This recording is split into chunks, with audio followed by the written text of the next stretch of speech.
Ito na ako, ha? Hanggang ngayon wala pa yung bride. Naku, baka pangitain na to na hindi dapat talagang ituloy ang kasal. Anong pinagsasabi mo, Marites? Binabalaan lang kita. Alam mo ba, nung huling laro namin nila Tinay, naku, pinagsasabi niya sa lahat ng mga tao na tutol siya na ipakasal si Cristel kay Anton. At gagawa daw siya ng paraan para hindi mawala yung sustento. Napakawalang ya talaga ng matandang yan. Ay, patawarin siya ng Diyos. Ay, naku. Nasaan na ba sila? Hindi ko alam. Ivy, nasaan na kayo? Nasaan na kayo ng ate mo?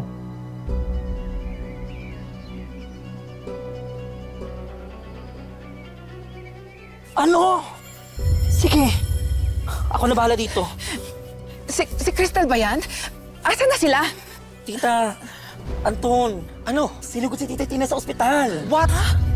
Munti ka na raw mamatay. Mukhang hindi makakasipot si ano. I mean yung bride. Eh, nasa na sila ngayon? Sa ospital malapit sa kanila. Jerry, Jonah, kayo naman ang bahala dito, ha? Sige, sige. Tatatahan na. Tatatahan na. Magiging okay din si Mama. Hindi ko akalain sa araw ng kasal ko pa mangyayari to. Kung hindi ka atat na magpatali doon sa lalaki na yun, hindi sana hindi hinimatay si nanay. Wala sana tayo sa hospital ngayon. Ka ba naman, Mon? Nasira na nga yung kasal na kapatid mo. Siya pa sisisihin mo talaga? Hindi naman siya ang tumula kay Mama, ha? Bakit ka ba sabat na sabat? Ikaw ba kinakausap ko? Kuya, ano ba? Paano ko yung mangyari kay Ate Grace, ha? Sumasabay ka pa talaga, eh, no? Kuya! Tama na! Tama na! Kuya! Tama na! Ah! Kumusta? Ano nangyari sa'yo? Ha? Okay ka lang? Okay lang ako. Si Mama, sorry. Patawarin mo ako. Hindi ko ginustong pagantayin ka. Sorry talaga. Huwag ka mag-alala, ha? Maayos din ang lahat. Si Mama kasi, natakot ako. Nakita ko nakabulagta, tapos duguan. Maayos din ang lahat. Huwag ka mag-alala. Ha? Sige na, tama na. Tama na. Andito na ako. Paano kasal natin? Huwag mo na isipin yun. Pag okay na ang Tita Tinay, tuloy na natin yung kasal natin. Kaso hindi ko naman maiwan ng Mama. Baka anong mangyari. Ano ba nangyari kay Tinay? Na si Mama po kasi nahilo siya kanina.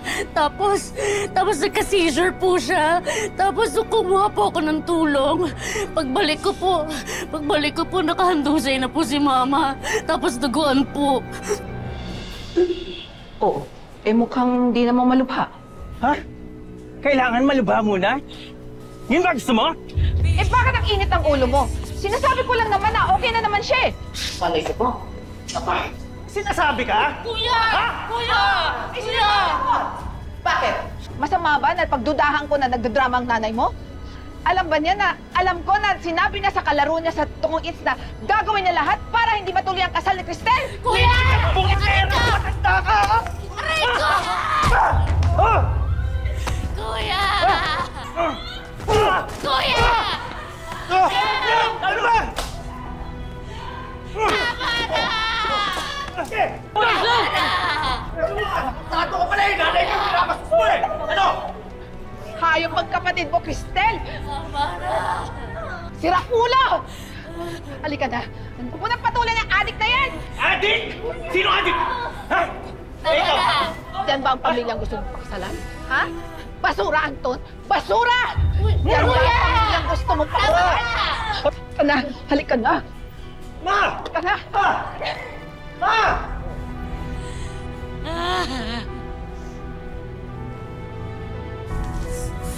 Ah!